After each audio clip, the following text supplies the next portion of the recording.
Morning. This morning, we're going to hear from Rebecca Plummer from Vermont Legal Aid. She graciously agreed to be rescheduled yesterday when we ran over with the folks from the DD Housing Initiative, and I appreciate that, Rebecca. Why don't you come join us at the table? And again, this is on the topic of GA housing modernization and looking at some of the issues and concerns that have popped up through Vermont Legal Aid and the work that you've done with people who are experiencing homelessness. So thank you for being here. Thank you very much. Good morning, Chair Wood and members of the committee. My name is Rebecca Plummer, and I'm a lawyer at Vermont Legal Aid. I've been a civil legal services lawyer for 25 years in Vermont and Boston, and I've worked in many areas of legal services: public benefits, eviction defense, expungement, emergency housing, disability and family and housing discrimination law, mental health and voluntary treatment defense. And I'm currently the director of our Medical Legal Partnership Project, which provides legal services that address health-harming legal needs of patients throughout the UVM medical system and of families with newborns at 6 different sites around the state through the Dulce program. Until last year, we also had a partnership, which we're hoping to reestablish, with several medication-assisted treatment clinics around the state. And through that partnership, we worked with a lot of folks with substance use disorder who were experiencing homelessness and seeking emergency housing. In addition to that direct casework, I've been engaging in administrative and legislative advocacy on homelessness issues for the last few years. I've been leading a task force within Vermont Legal Aid and Legal Services Vermont so that we can share information about legal issues that we're seeing in emergency housing cases and strategize about how the system could be improved to serve people experiencing homelessness in the middle of a housing crisis. I've also been participating in multiple coalitions of homeless service providers and advocates around the state, and I'm a member of the Homeless Prevention Subcommittee of the Vermont Council on Housing and Homelessness. And through this direct service and coalition work, my colleagues and I have identified what we see as the biggest problems with the current design and implementation of GA emergency housing, and how we think the system could be reimagined to protect the most vulnerable Vermonters. So thank you very much for the opportunity to speak today and for all the thoughtful, hard work you've been doing to understand the system and reimagine how it could be. So first, just a couple words about the big picture, and then I will tell you our proposals. Vermont urgently needs an emergency housing program that provides shelter to all Vermonters who are without shelter for as long as they need it until they can find longer-term shelter or housing. And we believe that the only requirement for accessing emergency housing should be current or imminent lack of shelter. Emergency housing should be available in all regions of the state to allow people who become homeless to stay near their schools, medical providers, jobs, and support networks. And the program should employ housing first principles to ensure that if a household or a person is not a good fit in a hotel or a shelter, they're supported with a new placement.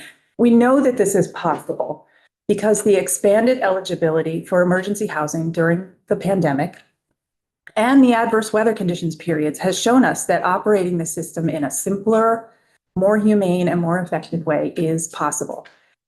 Yes, broadening the program to address our housing and homelessness crisis will certainly require greater expenditure, though savings will be found in capping and negotiating motel room rates, leasing and buying blocks of rooms, diversifying our emergency housing stock to include things outside of motels, but more importantly, sheltering Vermonters through periods of homelessness, as you heard last Friday from Ann Sossin of Dartmouth, avoids the huge costs, both financial and human, of unsheltered homelessness to our communities, our schools, our workforce, our healthcare system, and to the long-term well-being of the people experiencing homelessness themselves. So this is what we believe an emergency housing program during a housing crisis should look like.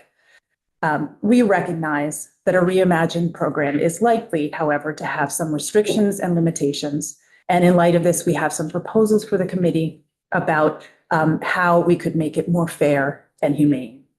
And I want to just note before presenting our proposals that we support the recommendations that were presented to this committee 2 weeks ago by Brenda Siegel of End Homelessness Vermont, and last week by Ann Sossin of Dartmouth.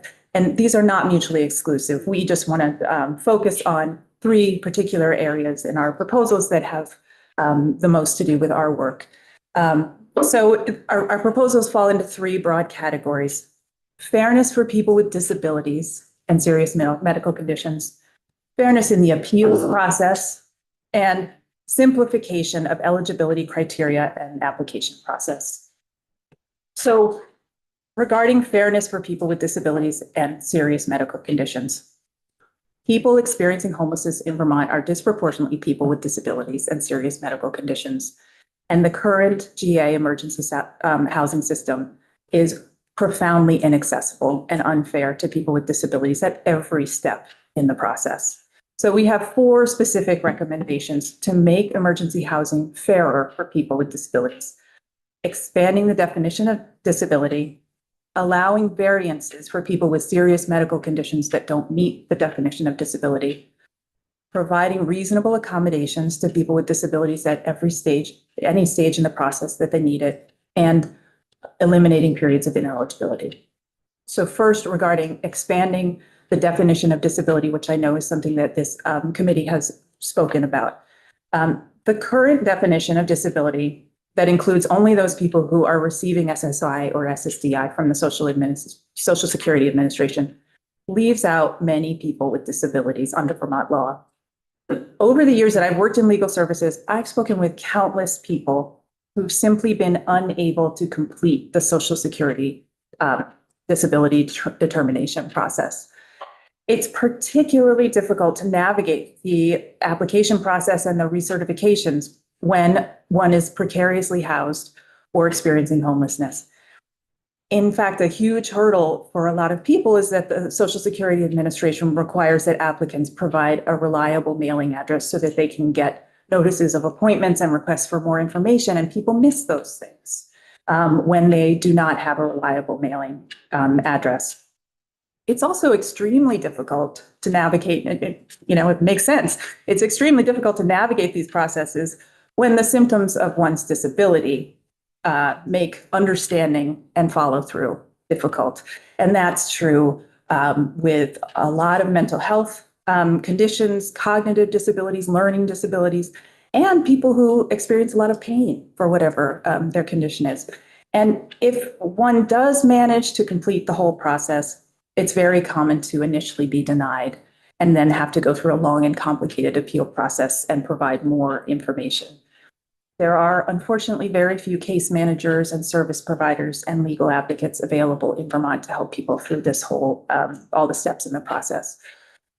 So we believe that it's not only possible, but really critical to expand the definition of disability and provide other ways for people to verify disability for emergency housing. We propose that the department adopt a definition of disability that includes people who've been found to have a disability by the Social Security Administration or the Veterans Administration or Vermont Medicaid, and that provides a simple verification process for people who do not have a determination of disability from one of these entities, but who meet the definition of disability that is set forth in the Vermont Fair Housing and Public Accommodations Act, which is, the short version of it is a person with a physical or mental impairment that limits one or more major life activities. So verification of disability is not, as the department has repeatedly argued, overly complicated or burdensome.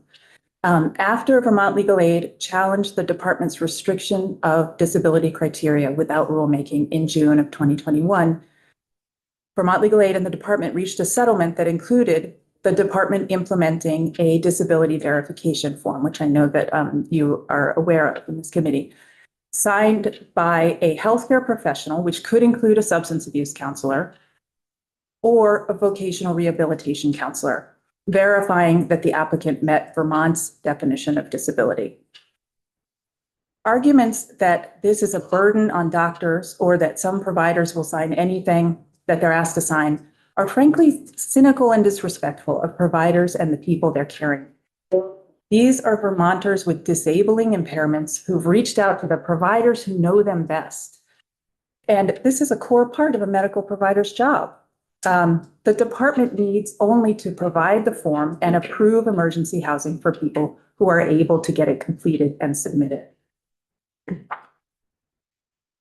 It's critical that in addition to expanding the definition of disability, there also be a simple and clear path to emergency housing for people experiencing serious medical conditions, such as recovery from surgery or serious illness or injury. These are people whose impairments may not qualify them for disability benefit programs, which often require that the condition have lasted or be expected to last for a long time, for 6 months or more often, but whose significant current medical vulnerabilities make being unsheltered especially dangerous. Also, as a part of our settlement with the department in 2021, a variance process was put in place that allowed an applicant or participant who was denied emergency housing under the disability criteria to request a variance through submission of this form signed by the applicant or participant themselves or a service provider explaining how being unsheltered would be particularly dangerous to the person's health or welfare. This process does not have to create a bottleneck, as the department has argued, if ESD staff are authorized to accept variance forms and grant emergency housing rather than leaving these decisions to upper level management. Management could, of course, periodically review variance forms to determine whether there are concerns that need to be addressed. So a broader definition of disability, alternative ways of applying that definition, and a clear path for medical condition variances are not impossible or unduly burdensome, and they've been done before. So a third way in which the system could be made more fair for people with disabilities is to provide reasonable accommodations to people with disabilities in the application and recertification process and in their emergency housing. The current emergency housing program is extremely difficult to access and navigate for people in crisis and people with disabilities, bless you, particularly disabilities affecting mental health or cognition. Under the Americans with Disabilities Act, it's the responsibility of the department as a government agency to provide reasonable accommodations to people with disabilities to allow them to engage in this program in the same way as a person without disabilities. The department's current practice of requiring people to know when they need an accommodation, how to ask for it, how to verify it, and then frequently denying those requests reinforces systemic inequities. Reasonable accommodations for people with disabilities should be a core principle of a reimagined emergency housing program.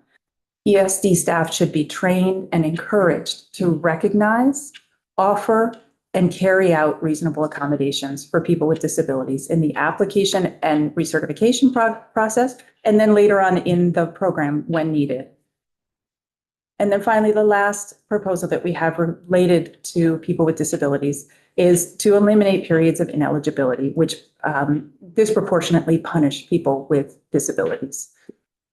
The current rules provide for a period of ineligibility of 30 days for any household that, quote, was denied further accommodations at a motel or similar establishment for not following the rules of the establishment, unquote.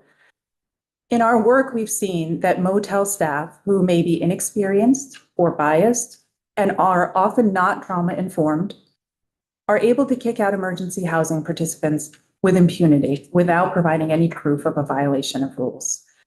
The department then imposes a 30-day period of ineligibility. And yet, if the period of ineligibility is challenged through a fair hearing, the motels often cannot or do not provide any proof of a violation. The decision is reversed and the household's allowed to relocate to a room in another motel if they're lucky enough to have another one available at that time. When a participant's behavior is shown to have been the cause of the motel's decision, we've seen that this behavior often stems from a disability. And likewise, periods of ineligibility are often imposed on people who are ejected from shelters as opposed to motels because of behavior that stems from their disability or trauma history. And as was said last week, that's through no fault of the shelter. They simply cannot handle the person's behavior in a congregate setting. But they might be better served by being placed in a less congregate setting, such as a motel room. And while these situations might be addressed by reasonable accommodation requests, if a person's lucky enough to be aware of it and to maybe get help to do it, a lot of people with disabilities are simply kicked out for 30 days and unsheltered. So these periods of ineligibility are really contrary to Housing First principles and do a lot of damage to folks in the meantime.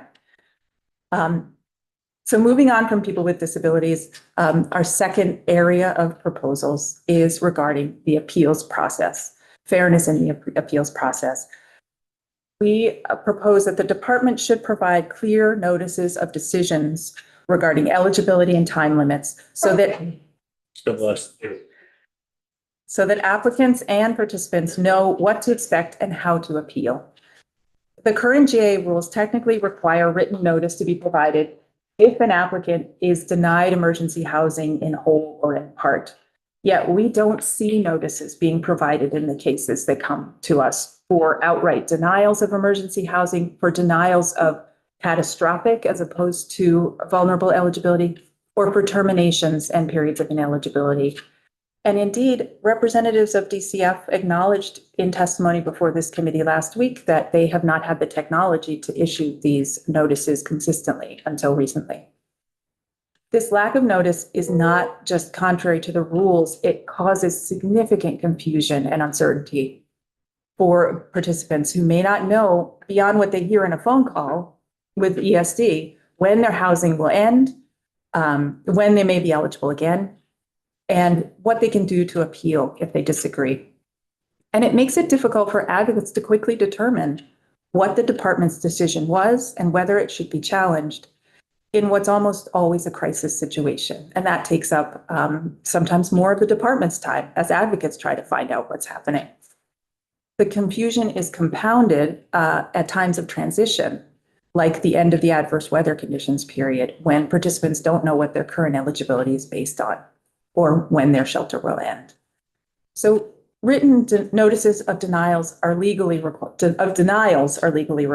and written notices of all eligibility decisions would really help applicants and participants and their advocates to understand what's happening, plan for next steps, and correct critical mistakes. Secondly, clarifying and codifying the appeals process for emergency housing would be wonderful. As you know, GA was first put into law in the 1960s, and the rules have been, revised and interpreted many times over. And many of those changes have happened as emergency rules for interim periods of time. And it's very confusing and convoluted for everyone. It's governed by 3 different rule sets with numerous interpretive memos. And a prime example of this is in the area of appeals. The current GA rules set forth no appeal process. The only guidance on expedited appeals is an interpretive memo from 1986, several parts of which are not being followed in practice. The all program rules, which govern all of AHS's programs, refer to an expedited fair hearing process for GA, and they direct us to a rule that's a dead end in the website. It's not there. The Human Services Board rules don't address expedited hearings or how the decisions in expedited cases will be handled. And as a result of this lack of guidance, the appeals process for denials and terminations of emergency housing is haphazard and inconsistent. Oh, dear. Something in the room. I feel fine. It's just something in the room I'm reacting to. And it does not address critical issues of urgency, how these need to be handled more quickly. Notice what happens while the appeal is pending and how the decision is implemented by the department. And we're learning that because of the way these appeals are handled by the Human Services Board, the department is able to correct errors in individual cases, but continue to engage in the same practice in other cases. A reimagined GA emergency housing program must have a clear appeals process with due process and clear rules for participants, the department, and the Human Services Board. And these rules must hold the department accountable not just to implement HSV decisions in individual cases, but to make changes in their policies and practice according to these decisions. Finally, regarding the appeals process, we propose that the program should provide continuing shelter pending resolution of fair hearings. There's currently no continued shelter pending the outcome. It's been of a fair hearing. It's been done in the past, particularly for terminations or periods of ineligibility when somebody's already in motel housing, but it's not happening now. And in our experience, fair hearings, are generally not being resolved in an expedited manner. So the wait time can be weeks or even months. And as you heard a few weeks ago from Brenda Siegel of End Homelessness Vermont, it can also be extremely difficult for households to pursue their appeals when they're unsheltered. As a result, people whose applications are incorrectly denied or whose vouchers are incorrectly terminated may experience irreparable harm by being unsheltered while the issue is resolved. Though the fair housing rules require retroactive benefits to be given if the issue on appeal is resolved in the participant's favor, this is not provided in cases regarding emergency housing because shelter is, of course, not something that can be retroactively awarded. So in short, without continued shelter pending a fair hearing, the damage is done. The last set of proposals that we have involves a simplification of the eligibility criteria and the application process. We believe that the GA rules, in addition to being confusing and conflicting, are generally interpreted and applied by the Department for Children and Families in the most restrictive manner, when, as the agency whose stated mission is to foster the healthy development, safety, well-being, and self-sufficiency of Vermonters, the department should be applying these rules in the least restrictive manner in order to help as many people as possible. This is only more true in this housing crisis, as more and more Vermonters are losing their housing and unable to find a safe, affordable place to live. As the program is currently configured, applicants, ESD staff, advocates, and homeless service providers expend phenomenal time and effort to verify and determine eligibility for catastrophic versus vulnerable eligibility.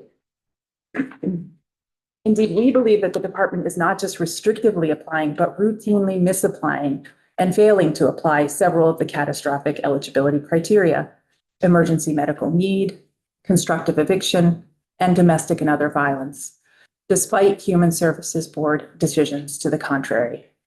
The importance of this distinction between catastrophic and vulnerable to applicants is huge. It's the difference between 28 and 84 days in a 365-day period, and it can bridge a household to an adverse weather conditions period, and it can save lives. And yet, realistically, neither 28 nor 84 days is enough time for a family to find long-term housing during this housing crisis. The fact that only a small portion of the June cohort with significant services has moved on to positive housing outcomes in the 7 months since the legislature extended their emergency housing shows just how extraordinarily difficult it is to find affordable housing in this housing crisis and to exit homelessness.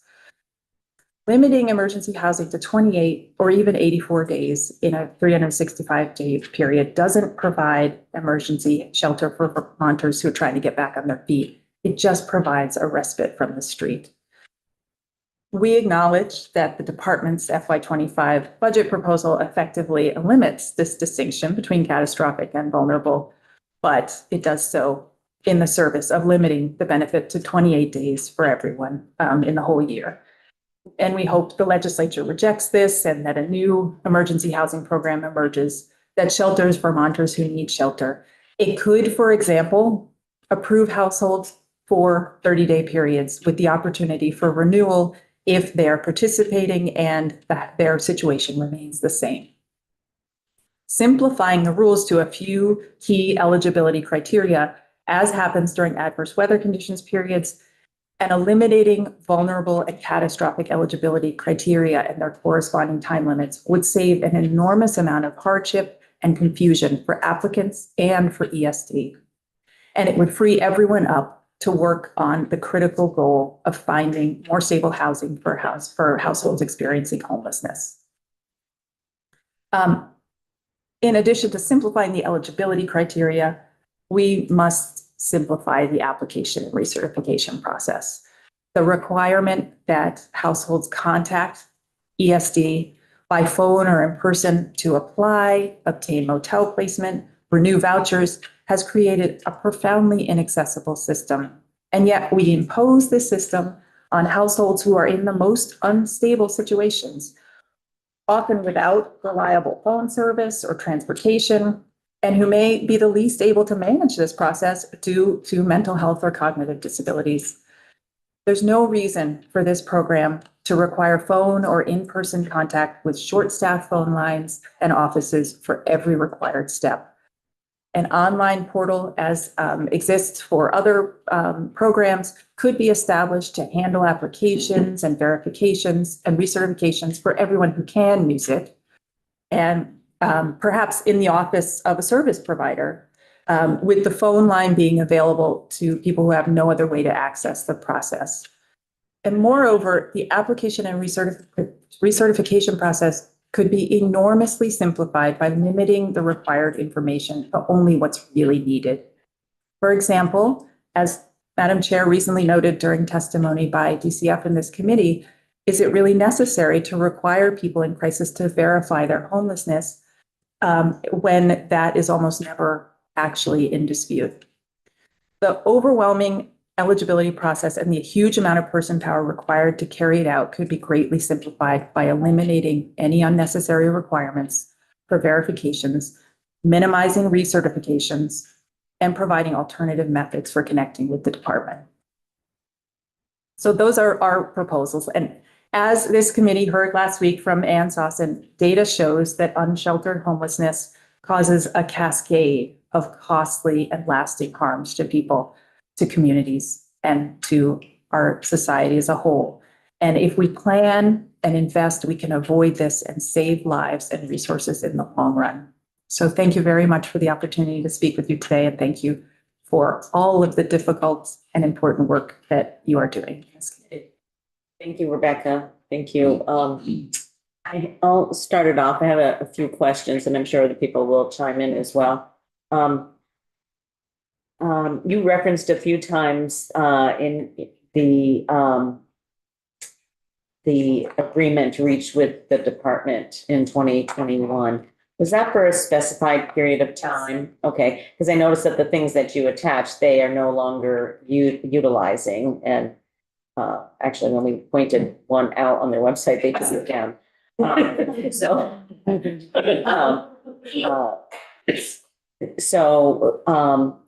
Is your experience in terms of the people that you assisted, that those mechanisms were helpful to them in terms of, and I guess I would say potentially helpful to the department in determining somebody's eligibility for assistance? Absolutely. I think we advised a lot of people to use that process, and we think it was very helpful. And it was implemented by the department. I don't know what they would say about how smooth it was for them. But when there's a clear form with clear requirements, it seems like it could be a simple process, a simple verification process that could determine who needs who fits this criteria. Since you have many other partners at Vermont Legal Aid who work on other things related to the Agency of Human Services, are you aware of any other programs at AHS where somebody is eligible and then for whatever reason is found ineligible and is pending an appeal, where the service is not continued pending that appeal? I don't want to overstate. I am not aware of any. I know that for most. We know there's hundreds of services, I realize, Right. I think that generally speaking, continuing benefits is the practice. I know it's a requirement in Medicaid. I just don't know about other, other types of services. Like, I guess we could ask the department, like for childcare financial assistance or something like that. Is there something pending an appeal, or is it just a yes or no kind of question? I could look into that and let you know.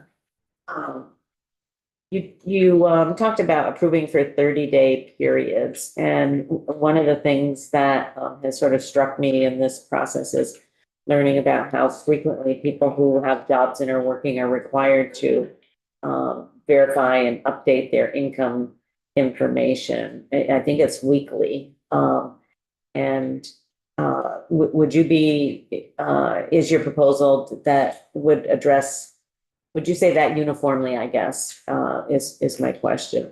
It's just, for me, it seemed like what we want to do is encourage people to work and to have employment and to be able to pay for their own housing and find their own housing with assistance if needed. And so that seems to be a detriment to doing that, I guess, when they have to, spend hours on the phone or lining up at the office to verify and have to sometimes miss time from work. I don't know if those are things that I'm just curious if you have heard that from any of your clients. Absolutely. Yes, I think that when I say a 30-day period, it goes hand in hand with the hope that there could also be easier ways to provide information at that 30-day point, like a portal, for example, to submit whatever information you need to submit. Longer would be better. But, I think absolutely, it's a hindrance for people to have to spend hours sometimes on the phone. I've done it with clients. And to certainly people who are employed, that's all the more true. And it doesn't need to be so frequent, and it doesn't need to be so difficult. So one of the questions that I had, because I think this is done in some other programs, is and maybe not, I don't know, maybe I'm not thinking accurately about this, but in terms of direct feeds from the tax department, so that essentially that would eliminate the person having to do it, but through direct feeds from the tax department, if the person authorizes that. I know what we're going to hear is that they don't have the technology to do that. And I'm pretty sure that would be the response that we would hear. But I know that I'm pretty sure that's being done in other programs that rely upon income information for eligibility. Okay, other questions from other committee members? Just building, Brumstead. thank you. Yeah. Just building on that question, I was curious if it might have something, a lot of folks might work an hourly job and yet you have to pay 30% of your salary, right? So if you're sick one week, maybe they want that information so they don't charge you that week, or does that not change? Can you say that to the whoever you're calling waiting so long on the phone? I don't know exactly how it all works, so I'm kind of curious. That's a good question. My understanding, though, is at this point, the 30% is determined at the beginning of the month. So it is a 30. And I don't think that, you can go back and say, I didn't get that. Maybe you can, but I think that would be probably even more hassle for people. So, that's a good point, that it's not necessarily, a direct feed would not necessarily, or reduce your. Yeah, but there could be less required verification and less frequent required verification, particularly about income, so that people are not burdened with having to provide that in this time from work. I agree. I just know even around here, everyone's getting sick, and Yes. I feel like if you're depending on making a certain salary, but you don't get paid when you're not there because we don't have paid leave. They don't have to exchange any money, though. Oh, the 30, okay, so it's about how much they It's, actually. it's, yeah, it's not money, it's what the department will pay for, is reduced by 30%. To the motel or They leave the hotel essentially, or they have the option of paying or leaving the Hmm. hotel, and coming back to the program. So it's, I was surprised to learn that no money Yeah. exchanges hands, whatever. between the state and the, Yes. yeah. We would support not having an income contribution in this program, to be perfectly honest, because people are saving, they're in really desperate straits, and they are trying to save for security deposit, first month's rent, and paying 30% of their income is actually a considerable hardship for people. So we would support removal of the income contribution during periods of emergency housing. But if it needs to be, verified and determined and so on, it could be done so much more simply for the participants.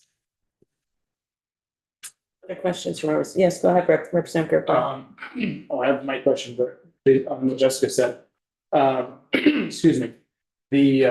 Seems like it's more an issue, not that it's weekly, but how complicated it is, right? And you shouldn't, in theory, in this government, to be able to turn in a pay stub. You know what I mean? Mhm. So it seems like it's probably a system. Also on your point, before I get to the question of not paying, I'm all for that.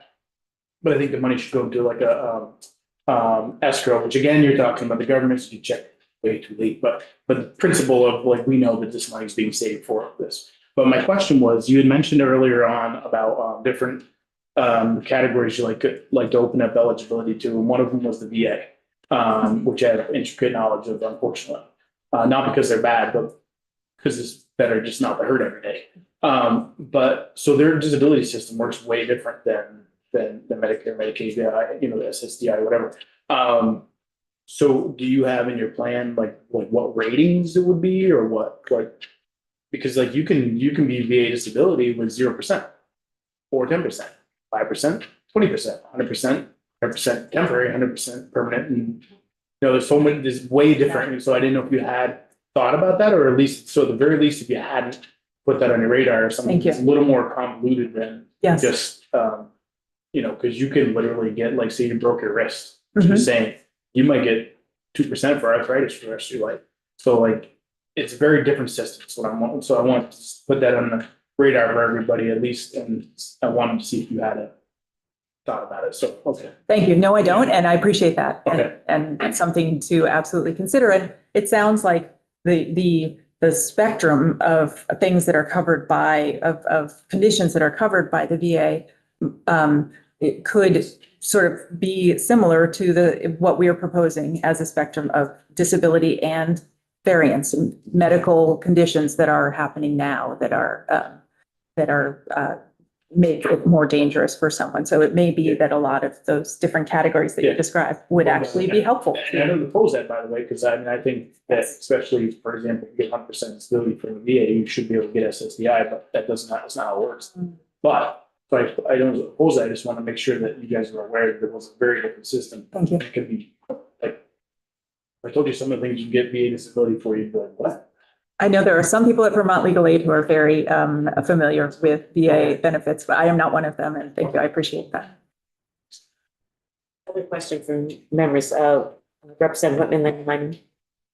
Madam Chair, and thank you for your presentation. I was wondering, as far as the appeals process, us having so many different appeals processes in government, if there's another kind of process that you could model the GA off of, or if there's something that you suggest, like this kind of aligns well, and if you wanted to look at something to sort of line things up, so it's not another very unique Yes. process that we need to kind of rethink again.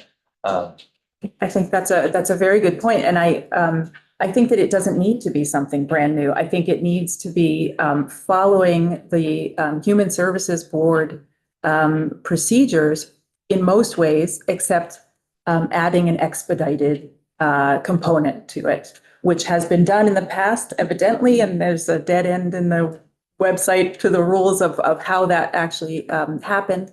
And it's and there's nothing in the GA rules themselves to explain how that will work.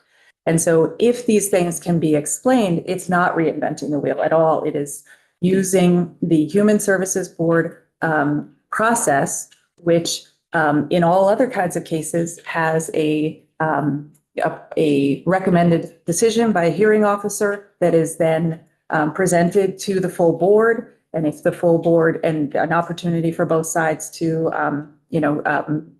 argue about that in writing and in person.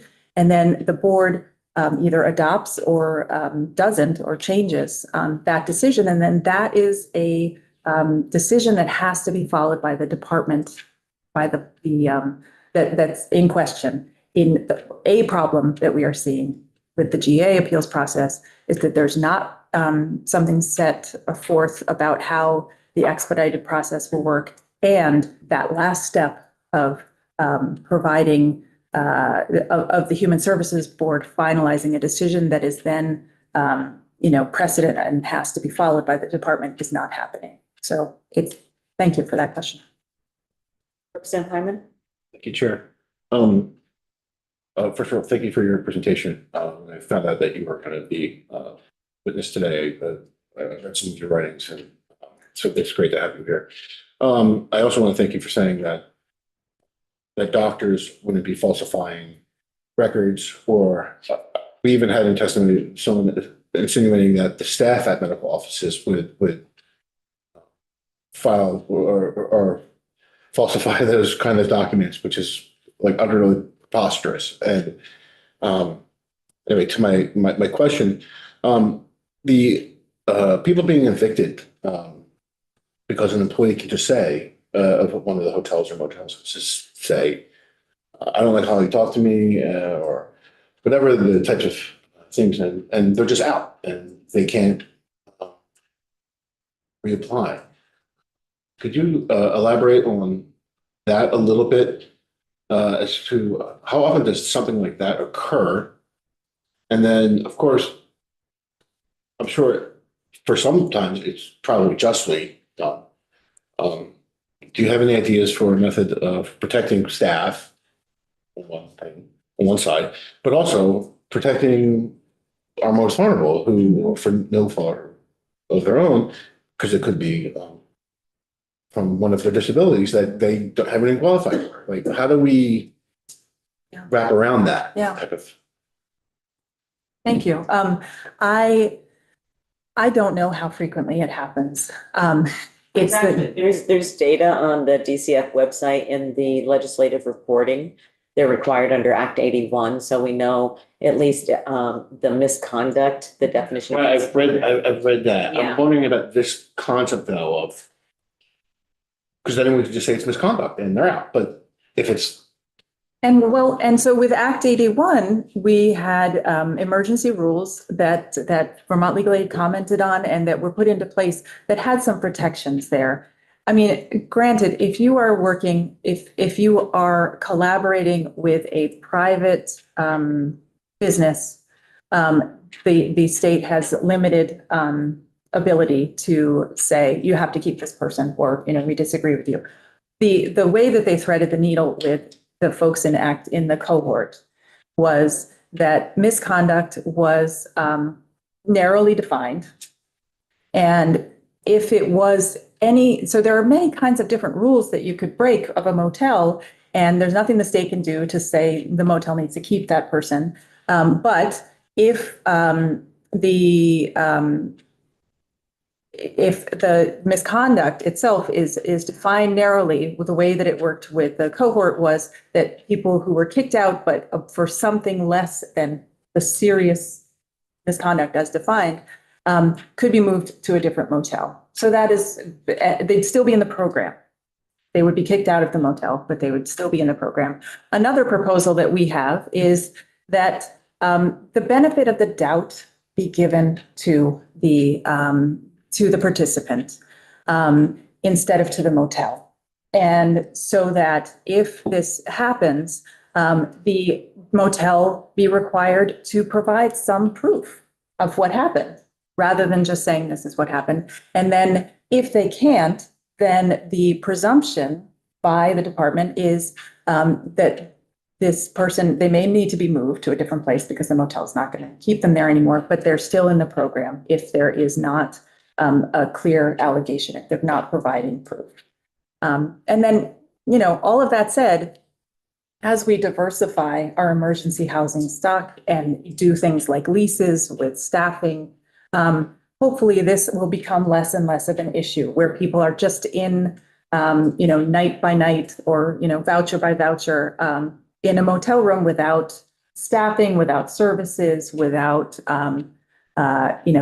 people be able to intervene and try to, mitigate what a problem may be. So hopefully the program can be improved so that less and less of this happens and these things can be worked out with the person actually staying there. If they have to leave, hopefully it can be staying in a program and moving to a different motel. And then If one's available. The one question that I have left that ties into that is, could the reason of their eviction be the expression of the disability and be a something that could get them the disability that they may not have? They may not know they have it, haven't gone through it, but it could be a way to prove the disability and eligibility. Yes, absolutely. I think that's absolutely right. I think sometimes these things become apparent, and one way that you show that you Stress. have a disability is by the behaviors that are happening, and that may add to the information that would go into a verification form, for example. That ties into what one of our proposals, which is to really have a robust, reasonable accommodation process in every part of the system, not just in the application process, but also in things like this, in situations like this where the person's disability might be the reason why the conflict has arisen, the behavior has happened. And so, yes, a reasonable accommodation could then lead to, maybe you actually have a disability. I was just gonna say, which is why we want to limit the use of hotels, frankly. We want to have, whether it's professionally run shelters or population-specific shelters for individuals, and transitional housing that is more conducive to understanding the needs of the individuals. And but we have insufficient numbers of all of those right now. And so we're kind of in this stuck place of needing to figure out a way to humanely deal with situations that arise in these public buildings that are owned by private citizens, not by the government. So, or by a nonprofit or other provider. So, yeah, it's a little bit of a conundrum. It's why we really worked on. There was a small group of us that met when the word misconduct was used. We said we needed a definition for misconduct because it was just left too open to the hotel owner without a definition. So we worked on that in this committee. Or I called in a couple of folks. If you want. If I could just note that definition that was worked on is not generally applicable now. That was for, It's for the acting one. Exactly. Yeah. So something like that was great. And Right now, that's what it's for. Exactly. Yeah. I made note of that. I had another question around, we've heard a lot about call wait times and stuff, and I know that those are better, but I think it was maybe a little bit of an eye opener for the committee to understand how much 211 is involved in not only just taking calls, but actually approving people for emergency housing. And so my question is, do you note any differences in the application of rules between 211 and DCF? No, I don't think that I have that level of detail. I don't, I think that's something that folks who are dealing more directly with many cases. The cases that come to us are catch as catch can, Yeah, right? And so I don't know. I think that's something that an organization such as End Homelessness Vermont or the homeless service providers around the state who are often trying to help people with emergency housing who don't have a shelter component of their own would have more information for you about that.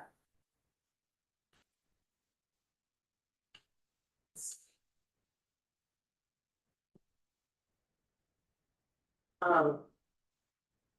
So, and this is, I'm sure a question that we'll be asking DCF, but you talked a lot about accommodations and as far as I know, DCF is obligated, like all of government and public places, to follow the ADA, and that includes accommodations for application processes and language and all of those kinds of things. And I'm trying to figure out if what you're saying is that they are not complying with the ADA in some aspects. I don't want to put words in your mouth. That's why I'm asking. I think that's correct. And I also think that reasonable accommodations in a government agency are often a matter of training and mindset. And so, yes, I think there are times when the ADA is not being complied with, and we get involved in some of those cases and are requesting reasonable accommodations and having to really fight to get them applied. But I think that it's possible with a government agency first to have it be a core part of the rules of a program, and then also to have it be part of the culture that reasonable accommodations are legitimate, and that they don't have to come from an advocate. They don't have to have magic words to them. They don't, that they can be something that staff, frontline staff, can identify a need for, can advise people, this is how you do this. Do you want this? Do you need this? And then to not bite tooth and nail against providing that accommodation. Well, and we heard this in other testimony last week around the applicability of certain provisions and, decisions being overturned by the Human Services Board that have wide applicability, but they're only being employed for that case and they're not being generalized for everyone. And that seems to me to fly sort of like right in the face of the ADA, and in how the Human Services Board decisions might be on an individual. If they're referencing a policy that's not being followed, then you have to start following the policy. I mean, that's what is supposed to happen. Okay. Other questions for this witness as we wrap up? We appreciate really the depth of your testimony and the work that you've been doing to help people along the way, and staying engaged in this important topic. Really do. So much. Thank you for having me. Grady, thank you. Okay, committee, after lunch, we are going to be hearing from some folks with lived experience of being homeless and their experiences in that regard. And then after that, you will have time, right, Lori? Yeah, okay. I'm just double checking, making sure that she hasn't added anything to the agenda for me. Well, you want to know what's really happening on the agenda? Just ask Lori. So after that, you will have time to work on your budget recommendations. I recognize that people are in certain circumstances having difficulty getting answers from the department that you are associated with, or who you're trying to communicate with, and you know, at some point in time, then what we'll be doing is substituting our judgment. And so for those departments who are listening, it might be helpful for you to get back to our committee members with answers to your questions. And just checking in to see if anybody has any pressing thing. Oh, I do want to mention briefly, Jessica is working on an amendment to S18. In review by the committee next door, one particular committee member pointed out that, you know, was asking us, do you really mean this definition that essentially includes all aerosols? So, you know, it could be, you know, the nasal spray for allergies, it could be Mint spray. a mint spray for fresh breath. breath, it could be, and the way the definition is now, it really is that way. And so we are looking at, we trying to address things that we thought might come available, you know, because the tobacco companies are obviously constantly thinking about these things. So we are looking at trying to be a little more focused on that definition. So Jessica's working on that. We are also looking at a potential change in effective dates to address some of the financial impact of the implementation of this bill. It will take a bit longer time than what we have in the original effective dates of the bill. So those are things that it certainly isn't, we don't have possession of the bill, so it will be a floor amendment. And if anybody else wants to sign on to that amendment, once you see the language, you know, we can do it as a full committee amendment, we can do it as individuals, it doesn't matter, but Jessica will be getting the language from Jen. And if we have that in time for us to take a quick look at it this afternoon, so you can sort of think about it, we'll do that. Second. Yeah, if we get it. I Yeah. do, but I can tell you an update on that, but our definition of nicotine actually has all of the things we wanted it to have already. Okay, I'll show you. okay. Any questions?